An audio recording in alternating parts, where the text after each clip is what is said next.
YNW Melly and his lawyers have now created a plan on getting him released from jail in the new year of 2022. This is incredible news that we need to talk about, so let's get straight into it. Now, with YNW Melly's trial starting on March 7th, YNW Melly and his lawyers have now been creating a way for YNW Melly to be officially released. Prosecutors believe they have gathered enough evidence for the trial to start after a long 2 years. In the latest court hearing, prosecutors requested the Broward County judge to force YNW Melly to provide his DNA. This is in order to help solve the court case. They also asked for all of YNW Melly's body measurements as well, meaning the length of his arms, legs, and his body weight to create a model of YNW Melly's body so they can try to recreate the scene on what they believe happened.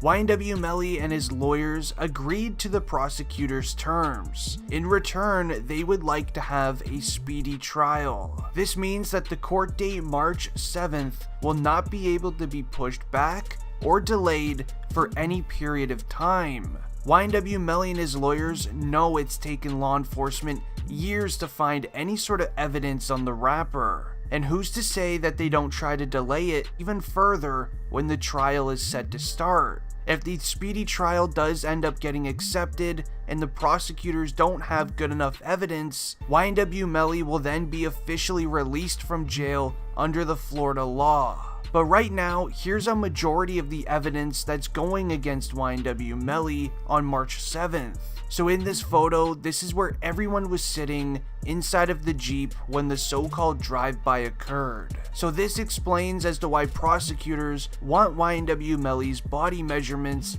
due to him sitting in the back seat. YNW Juvie and YNW Sack Chaser, which are the two that sadly passed, are the two men sitting on the right side of the vehicle. Then these documents were also released to the courtroom. The first one states, and I quote, "Then also we have a video of Mr. Demons admitting to doing an act towards two individuals in the head." The next one states, "This video was on Mr. Demon's cell phone, which was brought to my office by Jameson Francis, and that is how we had that, and that is all of the evidence that Your Honor has." The next one states, "These particular cell phones, which were both iPhone 10s, were on the T-Mobile network.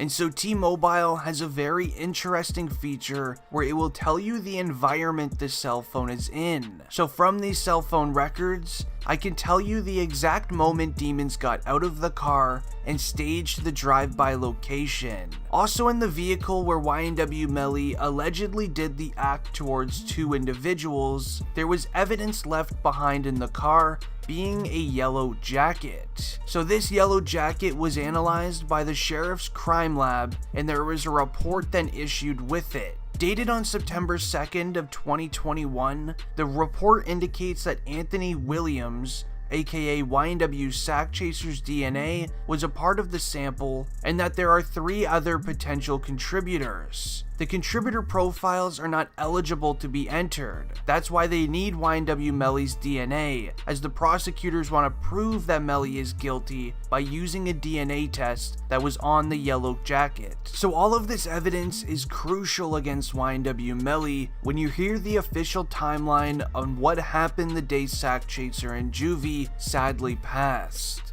Now the day starts on October 26 in 2018. At roughly 3:30 a.m., YNW Melly, YNW Juvie, YNW Sack Chaser, and YNW Bortland, the entire YNW team, were all at a recording studio getting work done until their session was over. When their session was over, they all hopped inside of the Jeep and started heading home. The driver of the vehicle, being Cortland Henry, otherwise known as YNW Bortland, had YNW Melly sitting directly behind him, and then YNW Sack Chaser and YNW Juvie on the opposite side of the vehicle. YNW Bortland ended up driving on a back road home. On back roads, there are no surveillance cameras, not really any witnesses either at roughly 3:30 in the morning driving on these types of roads. So while law enforcement obviously doesn't know what happened inside of the vehicle, the theory is the vehicle was pulled over to the side of the road. That's when a distraction was made to catch Juvie and Sack Chaser off guard, while YNW Melly